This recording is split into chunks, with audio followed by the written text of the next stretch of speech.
If your Canada visit visa application is refuse, अगर आपका visa refuse हो जाता है या हो चुका है, तो आपने क्या करना है।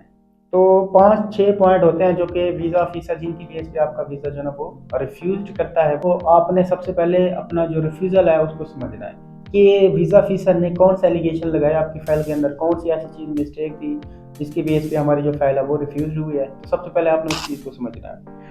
लैक ऑफ फाइनेंशियल प्रूफ और इनसफिशिएंट फंड्स, तो पहली चीज़ है जिसकी बेस पे रिफ्यूज़ होता है कि आपके पास फंड्स इतने ज़्यादा नहीं थे, या आपने फेक स्टेटमेंट लगाई थी। एजेंट या फिर कंसल्टेंट होता है वो मोस्टली आपको फाइल, आपकी जो फाइल होती है वो आपको दिखाते नहीं है, सिर्फ आपका जो अप्लाई कर देते हैं, सबमिशन वगैरह कर देते हैं, बायोमेट्रिक करवा देते हैं, आपको फाइल वगैरह नहीं दिखाते। तो उसमें लोग जो है ना वो मोस्टली 99% लोग जो है वो फेक स्टेटमेंट लगाते हैं, जिसकी बेस पे आपका जो वीज़ा वो रिफ्यूज़ हो जाता है। तो इस बेस पे आपका रिफ्यूज़ल जो है ना वो आ सकता है। तो नेक्स्ट टाइम जब भी अप्लाई करें तो अपने फेक डॉक्यूमेंट्स नहीं लगाने, या आपके पास बैलेंस कम है तो अपना जो बैलेंस है उसको स्ट्रॉन्ग करना है।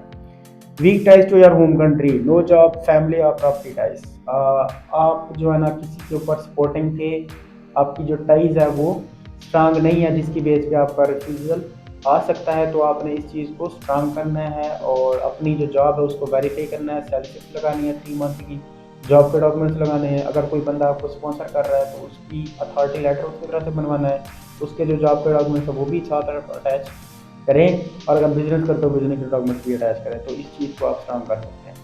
अनक्लियर पर्पज ऑफ विजिट, आपका जो पर्पज ऑफ विजिट था वो अनक्लियर था।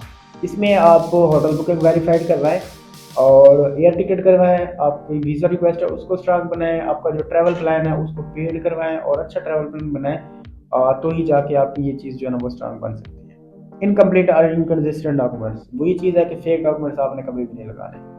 Doubt about your intent to return to your home country, अब इसमें आप फैमिली के डॉक्यूमेंट्स जो है ना वो लाजमी अटैच करें, नात्रा से FRC MRC निकलवा के, और बच्चों के बर्थ सर्टिफिकेट जो है ना उसको साथ लाजमी अटैच करें। तो इस पॉइंट को आप सेटिस्फाई कर सकते हैं वीज़ा ऑफिसर।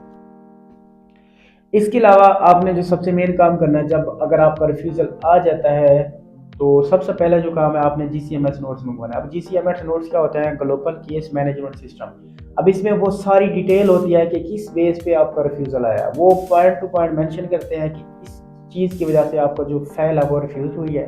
तो आपने सबसे पहले global case management system GCMS notes मंगवाने हैं।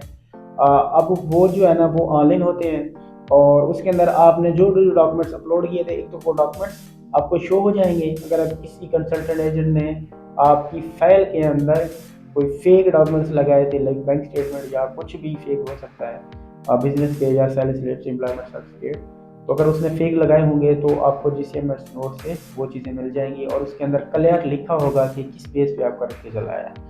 तो ये आपने मंगवाने हैं, और 30 डेज का टाइम होता है इनका मैक्सिमम। तो इसके अंदर अंदर जो है ना आपको रिस्पॉन्स करते हैं, और इसके अंदर अंदर आपको नोट्स मिल जाएंगे। और इनकी जो फीस होती है वो $35 होती है, वो ऑनलाइन ही सबमिट होती है। ऑनलाइन सबमिट होने के बाद जो है ना आपको नोट्स 30 डेज के अंदर मिल जाएंगे, उसके अंदर मेंशन होगा। फिर आप जो है ना अगेन आप अगर अप्लाई करना चाहते हैं तो उस चीज़ को देखिए कि किस बेस पे हमारा रिफ्यूज़ल आया, तो फिर उस चीज़ को क्लियर करने के बाद जो है ना आप अप्लाई कर सकते हैं।